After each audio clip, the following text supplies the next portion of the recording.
Deus pelos irmãos de São Carlos que estão aqui, pela nossa irmã Luciana, pelo pastor Luiz, que está aqui conosco. Muito nos honra vocês estarem aqui participando deste retiro. E eu gostaria de estar dizendo para os irmãos o seguinte, fazendo um pedido para os irmãos, né? Às vezes os irmãos vão fazer alguma coisa, ou então vão começar um empreendimento novo. Os irmãos falam assim, o pastor autorizou. Irmãos, vocês me dão uma ideia assim, passam uma ideia para o rebanho, que eu sou um chefe, eu abençoo. Falar, o pastor está nos abençoando, está conosco. Vamos mudar esse vocabulário aí, que eu me sinto desconfortável com isso. O pastor autorizou. Irmãos, eu estou aqui para ser um facilitador, eu estou aqui para caminhar junto com os irmãos, e tudo aquilo que os irmãos propuserem fazer para a obra de Deus é bem-vindo. Façam em nome de Jesus, que é nossa alegria ver os irmãos realmente trabalhando na seara do Senhor, tá? Então vamos tirar aí esses conceitos do que o pastor autoriza, o pastor autorizou e tal. Não, vamos tirar. Eu estou junto com os irmãos, sou conservo dos irmãos, né? Não sou o senhor dos irmãos, estou aí para caminhar junto. Então, fala, o pastor está caminhando junto conosco nisso daqui, está nos abençoando. Arrume qualquer outra expressão, menos essa, o pastor autorizou, o pastor deixou, que é isso aí?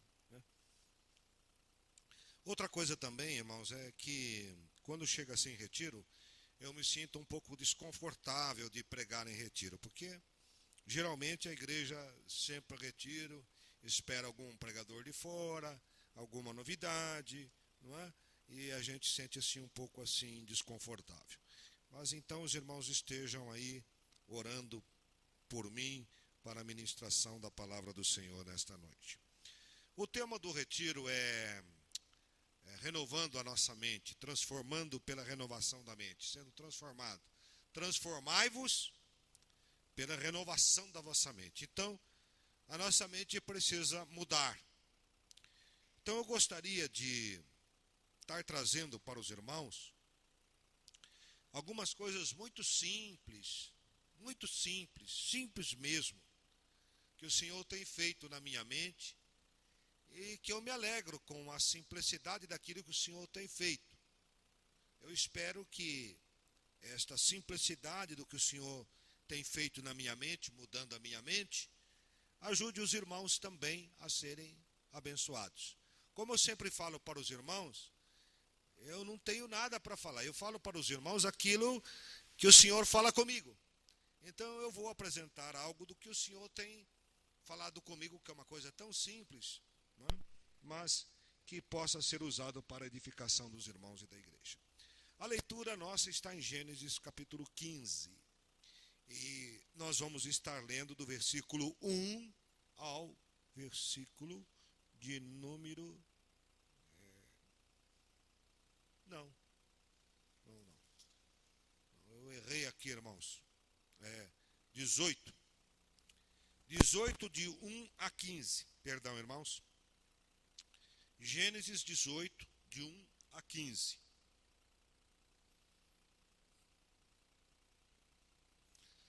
Apareceu o Senhor Abraão nos carvalhais de Mamre, quando ele estava sentado à entrada da tenda, no maior calor do dia. Levantou ele os olhos, olhou, e eis 3 homens de pé em frente dele. Vendo-os, correu da porta da tenda ao seu encontro. Prostrou-se em terra e disse, Senhor meu, se eu acho mercê em tua presença, rogo-te que não passes do teu servo. Traga-se um pouco de água, lavai os pés, repousai debaixo desta árvore. Trarei um bocado de pão, refazei as vossas forças, visto que chegastes até vosso servo. depois seguireis avante. Responderam: faze como disseste. Apressou-se, pois, Abraão para a tenda de Sara e lhe disse: amassa depressa 3 medidas de flor de farinha e faze pão assado ao borralho.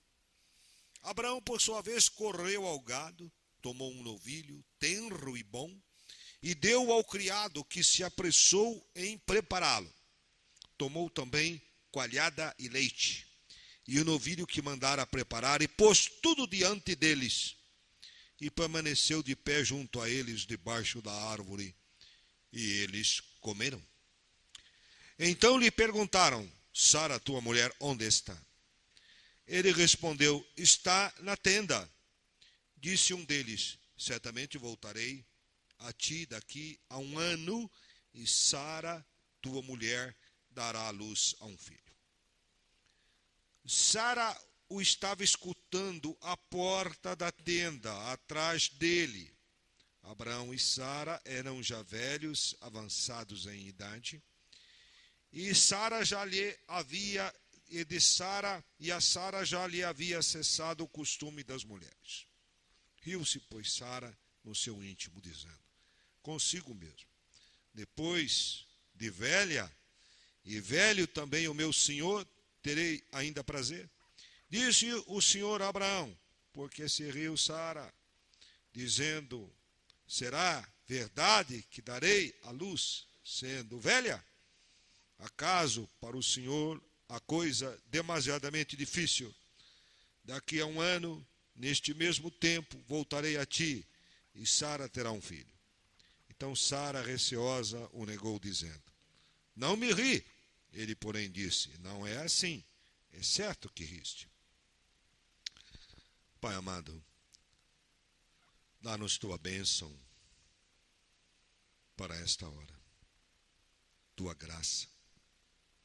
Dá-nos inspiração, dá-nos clareza de raciocínio, fluidez nas palavras, e que elas correspondam ao compasso do teu coração, ó Pai. E também, Pai amado, abençoe todos que estão aqui, porque todos nós queremos estar sentados aos teus pés para te ouvir. Eu também quero te ouvir. Tenho procurado te ouvir, ó Pai. Tenho aguçado meus ouvidos, exercitado meus ouvidos para te ouvir. Dá-me a graça de ouvi-lo mais uma vez, por amor de Cristo. Amém.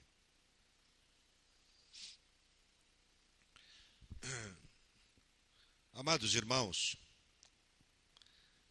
a concepção do homem a respeito de Deus, ela às vezes é uma concepção muito infantil. Muito infantil. Então, se nós formos olhar lá, vamos olhar lá para o passado. Lá para o passado. Quando os primeiros homens, vamos olhar para as tribos indígenas, elas têm seus rituais, então elas acham que tocando tambores, fazendo suas danças, pintando o rosto de vermelho, elas vão atrair a atenção da divindade, vão chamar a atenção para Deus, e naquele momento que eles estão ali naquele ritual, Deus vai estar ouvindo, vai estar se agradando ou falando com eles. O cristianismo, ele também tem na sua história rituais. Nós vemos que a adoração no templo era cheia de ritos. Até as vasilhas, né, eram feitas de tal maneira e segundo aquilo que Deus orientou. A construção do templo também.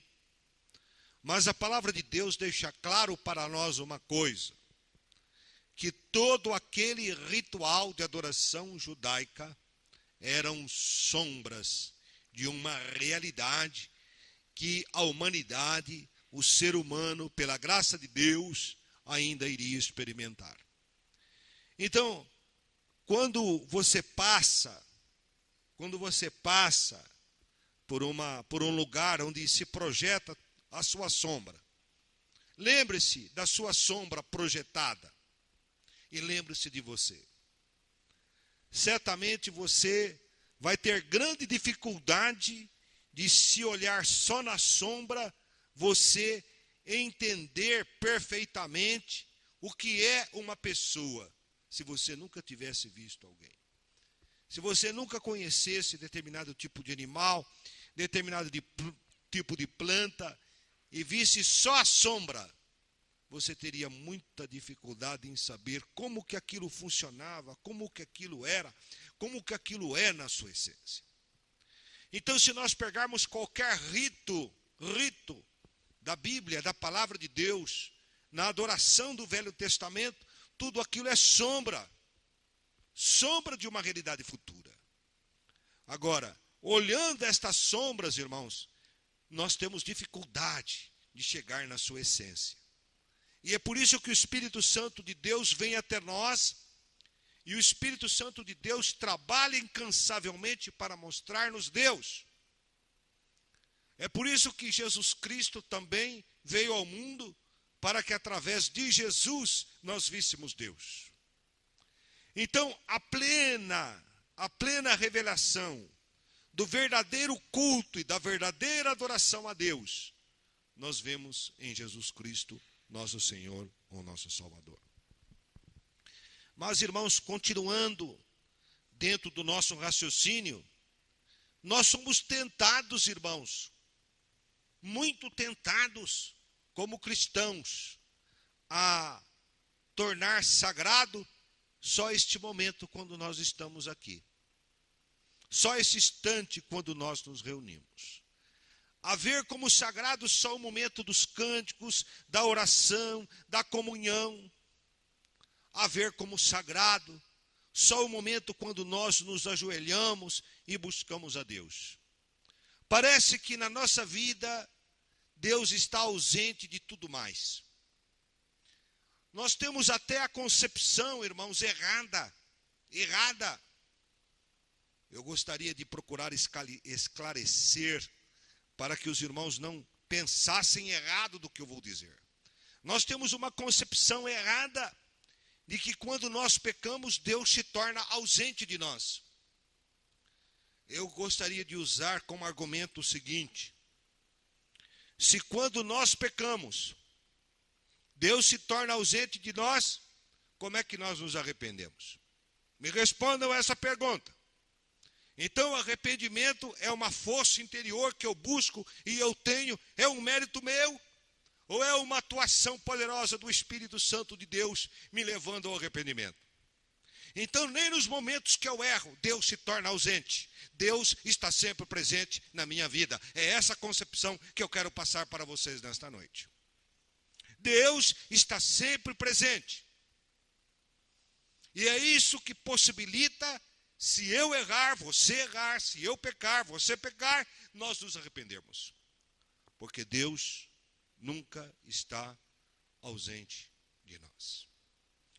Então nós corremos, irmãos, aquele risco de pensar, Deus está presente na minha vida só nos momentos de culto, de adoração, de reunião de oração, e o mais, Deus está ausente. E se eu estou, então, se eu estou agindo de uma forma errada, Deus está ausente de mim. É evidente que eu entristeço Deus com as minhas ações. É evidente que eu apago a atuação do Espírito na minha vida com minhas ações de pecado. Mas Deus jamais me abandona. Ele sempre está trabalhando comigo, Ele sempre está buscando, Ele sempre está me trazendo de volta para Ele, sempre buscando que eu me arrependa, que eu me cure, que eu estabeleça novamente a minha comunhão com Ele e a minha vida com Ele. Agora, vocês observem esse texto, que serve de base para a nossa reflexão nesta noite. Olhem o que aconteceu. Esta passagem, irmãos, é uma passagem muito importante para nós. Porque Abraão estava à porta da sua tenda ele estava, era a hora do maior calor do dia, e nesse momento aparece, ele tem uma visão de Deus. Deus aparece acompanhado de 2 anjos. Deus aparece acompanhado de 2 anjos. Para mim, irmãos, os irmãos me perdoem, mas é a minha concepção, é a minha forma de ver. Eu creio que, embora a palavra, porque a palavra de Deus usa o termo anjo do Senhor, usa o termo anjo para Jesus, e neste caso aqui, o anjo está agindo, está deliberando, está tomando decisões, está profetizando, está dizendo que vai cumprir-se coisas. Então nós temos aqui uma visão da Trindade. Da Trindade. E eu vejo nesse texto também, irmãos, eu quero apenas trazer, quando eu falo a respeito da Trindade, esse não é o alvo principal da minha reflexão aqui nesta noite. Mas é apenas para despertar nos irmãos aquele desejo de olhar as Escrituras com outros olhos e pedir que o Espírito Santo de Deus nos ilumine na leitura das Escrituras. Então eu gostaria de colocar mais uma coisa. Aqui nós temos praticamente, eu não sei de outro lugar na Bíblia, pode ser que aqui mais para trás haja algo semelhante, mas aqui eu vejo a primeira ceia do Senhor, a primeira ceia de Deus com os homens, o prenúncio, o anúncio da ceia do Senhor, quando a Trindade come com o homem, faz uma refeição com o homem. Os irmãos já pensaram nisso? Deus fazendo uma refeição com o homem. E ele aceitando a refeição que este homem faz. Observem. Observem que é isso que está acontecendo aqui nesse texto. Abraão fala para Deus, fala, olha, vocês estão... E Abraão fala com Deus como se falasse assim de uma forma tão íntima. E eu não descreio, mas eu creio que ele sabia com quem ele estava falando. Abraão não ignorava com quem ele estava falando, irmãos. E se por acaso no início da conversa ele ignorasse, o final dela demonstra, fica claro que ele não poderia ignorar que era Deus que estava ali visitando Abraão.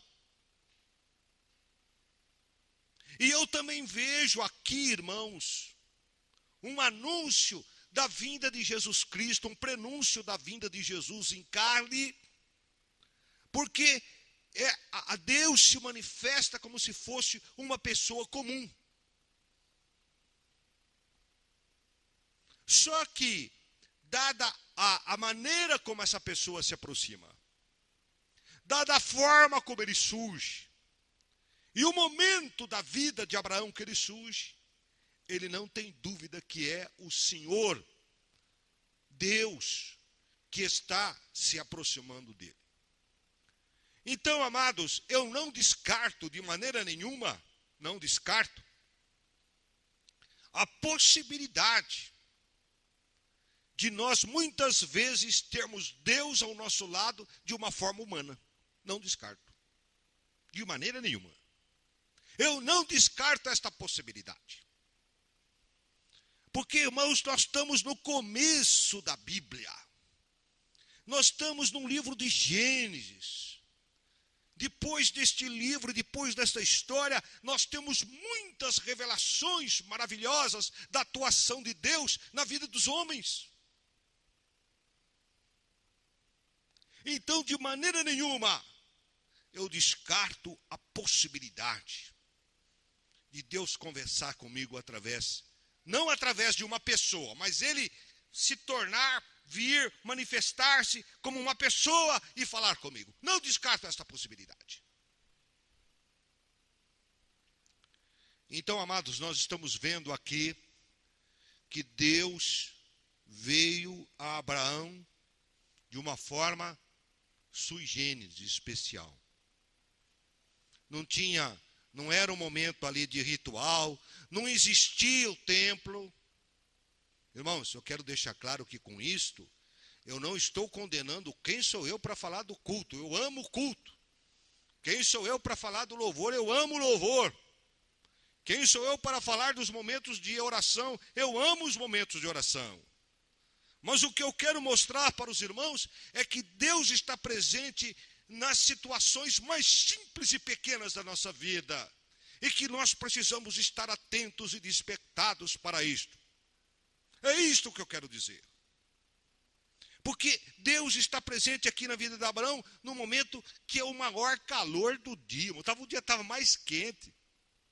Não era uma hora propícia para a visita e nem para a caminhada. Quem caminha na hora mais quente do dia, quem visita alguém na hora mais quente do dia, dá mais vontade de tirar uma soneca. Dá mais vontade de dormir. E Deus visita Abraão numa hora que parecia imprópria. E mesmo naquela hora imprópria, do maior calor do dia, talvez Abraão já tivesse almoçado, já tivesse comido, e já estava até tirando a sua soneca ali na porta do templo. Quando ele vê o Senhor, ele desperta.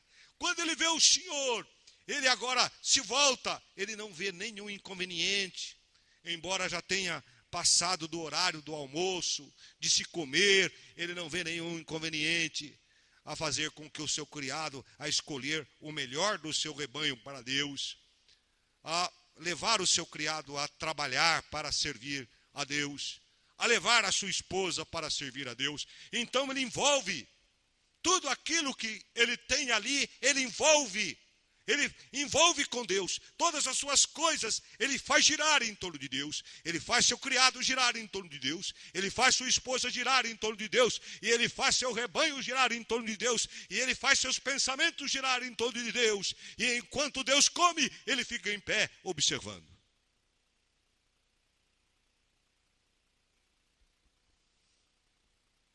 Vocês já pensaram que homem abençoado ver Deus almoçando? Mas nós temos momentos também, se nós formos olhar na palavra de Deus, o que acontece quando Jesus ressuscita e ele está à espera dos discípulos lá no mar de Tiberíades, na praia. O que acontece? Os discípulos chegam e Jesus está assando um peixe para os discípulos. Meus irmãos, um Deus que assa peixe para nós. Esse é o nosso Deus. Um Deus que faz um churrasquinho para nós. Hã? Você já pensou um Deus que faz um churrasco para você? E que hora mais inusitada, devia ser a noite. Eu imagino que esse texto de Jesus, é a minha imaginação. Pode ela estar errada, mas eu gosto de imaginar assim. Eu imagino que foi um momento à noite. À noite, uma ceia, outra ceia de Deus. Outra ceia. Só que aqui ela é diferente. Lá Abraão preparou para Deus. Aqui Jesus prepara para os discípulos. E nós temos o caso de Emaús. Irmãos, por que Jesus não se revelou para os discípulos de Emaús enquanto estava caminhando? O cenário era propício. As estrelas estavam brilhando no céu. Certamente a Palestina naquele tempo devia ter muitas árvores que hoje não existem mais. Porque naquele tempo já tinha aqueles que faziam derrubada, depois de Jesus, teve muita gente que continuou derrubando árvore, queimando árvore. Segundo consta, até algumas madeiras lá do Líbano e outros lugares, que não existem mais, porque era madeira muito boa. E foram madeiras que foram sendo cortadas e árvores que nós não conhecemos mais. Então, naquele tempo, já tinha aqueles serralheiros, aqueles destruidores, aqueles que faziam derrubada. Mas ali naquele tempo de Jesus ainda não tinha acontecido isso, e as árvores estavam ali bonitas, e ele caminhando Por que Jesus não se revelou ali? Por que Jesus entrou dentro da casa? E quando entrou dentro da casa, por que não se revelou? Mas esperou que todos sentassem à mesa. Esperou que o pão fosse colocado à mesa. E quando o pão foi colocado à mesa, aí ele pegou o pão. E no partir do pão, ele se revelou aos discípulos. Talvez, irmãos, isso é uma crítica para mim, não é para os irmãos. Talvez eu esteja perdendo muito tempo da minha vida, não percebendo quantas vezes Deus se revela comigo e a mim, e Deus fala comigo e Deus está comigo, porque essa é a tônica da mensagem desta noite. Quantas vezes Ele está comigo e eu perco a consciência de que Ele está comigo. Quantas vezes Ele está comigo e por perder a consciência de que Ele está comigo, eu não mantenho comunhão com Ele. E quantas vezes que por perder a consciência de que Ele está comigo e perder a comunhão com Ele, eu perco de aprender. Então eu gostaria de dizer alguma coisa para os irmãos que são assim daquilo que o Senhor fala comigo. E eu estou trazendo uma coisa tão simples, tão banal. E eu fico pensando que Deus lê o jornal do dia comigo. Quando eu estou lendo as notícias do dia, Ele está lendo o jornal comigo. Eu fico pensando o seguinte, olha, será que Deus criou o jornal? Eu acho que Deus deixou o homem criou o jornal. Porque Deus não precisa de jornal. E Deus, quando me vê levando o jornal, me vê lendo o jornal, Ele olha assim, mas que coisa interessante. Como que o Edson se interessa pelas notícias? E ele sentado ao meu lado, e enquanto eu lendo as notícias internacionais, os editoriais, ele está ali acompanhando a minha leitura. E quando há uma oportunidade, que tem uma frase que ele precisa falar comigo, ele... Oh, maravilha! Que bênção! Como esse Deus é maravilhoso! Ele tem a paciência de ler o jornal comigo, tudo que ele já sabe. Ele já sabe como vai ser, como aconteceu, o que está escrito, ele sabe tudo! Mas ele tem a paciência de ler comigo, para quando ele chegar naquela frase, naquela palavra, ele usar aquela palavra para trazê-la para o meu coração, trazer um novo aprendizado. Então Deus senta comigo, não só para ler a Bíblia,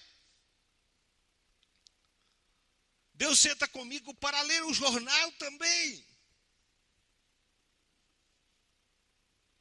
Mas às vezes você pode pensar, puxa, mas tem coisas que também tem em revista, em jornais, e eu abro lá e eu vejo coisas que eu não gosto. Deus está lá? Está. E quando eu vejo as coisas que eu não gosto? Ele dá aquela pontadinha assim no seu coração. Tchum. Ele dá aquela ferroadinha no seu coração. Tchum. E você passa rápido. Tão rápido que não percebe por que passou rápido. Mas foi porque ele deu a ferroadinha no seu coração.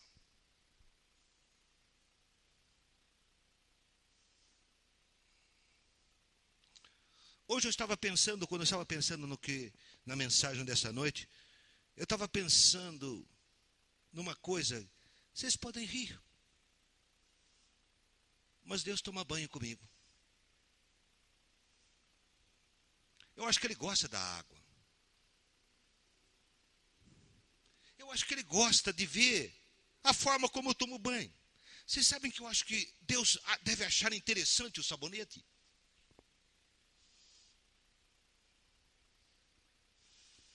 E Deus, quando vê o sabonete, mas, puxa, essa criatura que eu criou tem cada ideia. Olha aqui, fazer um sabonete. E ele se lava e fica mais cheiroso.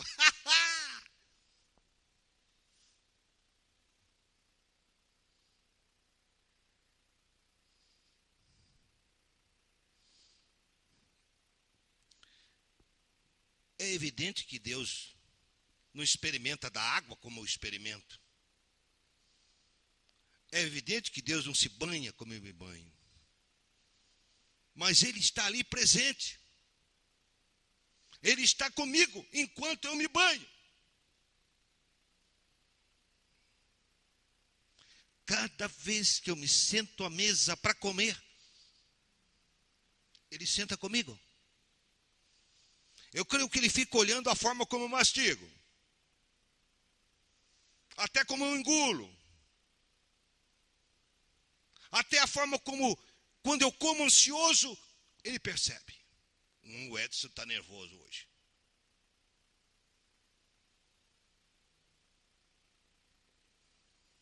Quando a palavra de Deus fala que Deus é Emanuel, o que a palavra de Deus quer dizer? Vocês sabem a interpretação. Deus conosco. Vamos separar as ideias. Vamos começar com Deus conosco. O que é Deus conosco? É um Deus entre nós. Nós temos um Deus entre nós. O nosso Deus está sempre entre nós. O nosso Deus coabita conosco. E este é o sentido da palavra. E vimos da sua glória como a glória do unigênito do Pai.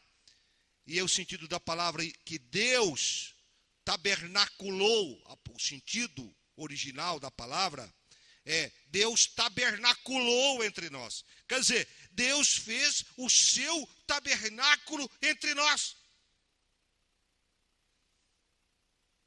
Isso significa que o tabernáculo de Deus está na minha casa, está na sua casa, está na casa de todos nós. E quanto mais as pessoas vão se convertendo, mais as tendas desse tabernáculo vão se estendendo para todas as pessoas e abençoando todas as pessoas. Deus está entre nós. Deus é conosco. É evidente que nós temos um sentido até maior do cristianismo, que é Cristo em nós.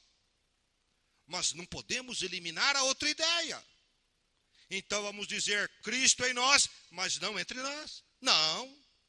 Se Emanuel é Deus conosco, é Deus que anda e caminha conosco, e é Deus entronizado dentro do nosso coração, Cristo em nós. Isso significa que Deus, além de caminhar conosco, Deus habita o interior do nosso coração. Mas quando a palavra fala que nós somos o templo do Espírito, isto quer dizer que Deus habita no mais profundo, no mais recôndito, no mais escondido do meu coração, nas entranhas profundas do meu ser.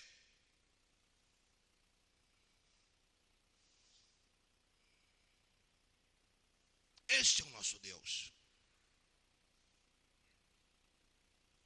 Mas, pastor, para que pensar nessas coisas? Para que falar sobre isso? Ou meditar nisso? Porque acontece que eu preciso ter, a palavra do Senhor quer que eu tenha consciência disso. A palavra do Senhor quer que eu tenha consciência de que Deus nunca é ausente da minha vida. Porque muitas vezes nós falamos, aquele pai é um pai ausente. Aquela mãe é uma mãe ausente. Mas muitas vezes nós falamos, sem dizer estas palavras, nós falamos para Deus que Deus é ausente. Ele nunca está ausente. Deus sempre está presente. Aleluia. Glória a Deus. Ele participa de todas as atividades da minha vida. Quando eu jogo bola, Deus está lá? Tá. É por isso que você precisa ter cuidado quando você joga bola. Ah, quando eu namoro, Deus está lá. Deus está em todas as situações da minha vida. Deus está sempre presente. Deus nunca é ausente. Mas há ocasiões que este Deus presente, Deus que não está ausente, se manifesta. Há uma diferença entre estar presente e se manifestar.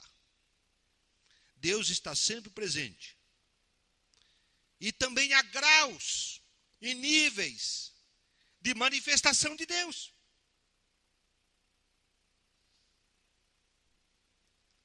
Então, às vezes, Deus se manifesta na nossa vida de uma maneira tão simples, tão pequena, e nós não percebemos porque achamos que aquilo não tem importância nenhuma.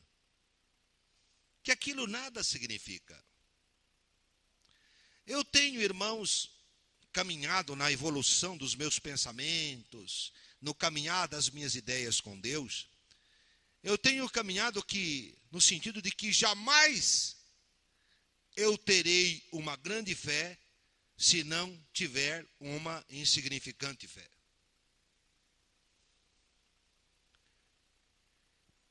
Quero explicar. Nós crescemos na fé. E nós queremos ter uma fé de gigante. Mas não exercitamos a nossa fé em coisas pequeninas, em coisas simples, em coisas triviais. Nós não exercitamos a nossa fé. Então nunca vamos ter uma grande fé. E nós esperamos para ter uma grande fé quando nós temos um grande problema. Mas é nos probleminhas pequenos da vida que nós precisamos aprender a ter fé e a caminhar com fé. E exercendo a nossa fé nos pequenos probleminhas da vida, nós vamos começar a crescer na fé e possibilitar que nós tenhamos uma grande fé para responder aos grandes problemas da nossa vida. Então Deus se manifesta em coisas insignificantes e pequenas. Quantas vezes a minha esposa fala algo para mim, fala uma palavra para mim, lá perdida no dia, e eu falo, eu preciso ouvir isso que minha esposa está falando. Faz sentido o que ela fala. Quantas vezes na conversa com os irmãos, algum irmão levanta uma questão e fala, faz sentido esta palavra. Eu vou tomá-la para mim. Então eu tomo como palavra de Deus para mim. E vou então começando a dar passos pequenos, olhando para a atuação de Deus na minha insignificância. Há poucos dias, eu fiz uma oração que Deus me respondeu prontamente.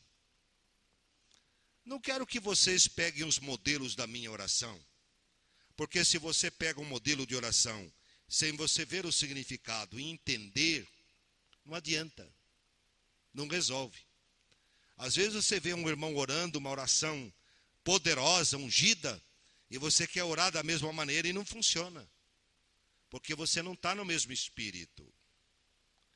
Então, eu estava à mesa e eu orei. E na minha oração eu disse assim. Foi a primeira vez que eu orei assim. Para vocês verem como sou um homem bem burro, bem neófito.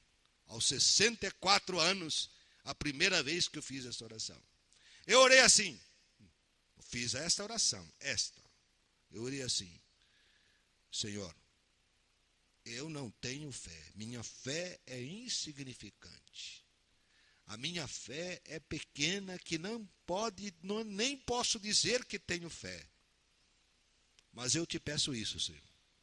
Vocês acreditam que Deus respondeu prontamente esta oração? Deus é assim, irmãos. E é assim que nós crescemos na nossa vida cristã e no nosso caminhar com Deus.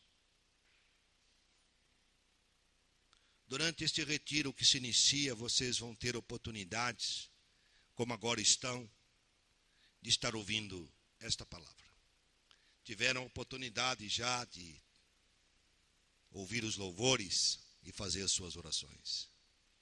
Mas não se esqueçam, quando vocês sentarem ali, antes de sair, numa daquelas mesas, sentarem-se, numa daquelas cadeiras, à mesa, Deus está ali. Não se esqueçam de quando você sair, abrir a maçaneta da sua porta, Deus está ali. Não se esqueça de quando você entrar na sua casa, abrir a geladeira para pegar uma água, Deus está ali.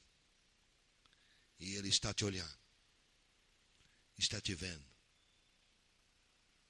está achando interessante sua maneira de ser, está notando o que você faz, está vendo todas as suas realizações, e mesmo seus passos vacilantes, trôpegos em direção a Ele, Ele está valorizando cada passo seu vacilante e trôpego. Cada oração balbuciada, trêmula, feita de forma imprecisa, incorreta, Ele está valorizando. Quando você for para a cozinha, cortar a cebola, lembre-se que Deus está ali. Irmã Juscelina, quando você der trombada com a mesa e machucar o dedinho, lembre-se que Deus está ali. Eu sei que você sabe disso. Pai maravilhoso, Tu és um Deus que está presente em todas as situações da nossa vida e isso nos comove. E isso nos anima, Senhor, a prosseguir, porque sabemos, ó Deus, que nós podemos perguntar como salmista, para onde me irei do Teu Espírito, Senhor?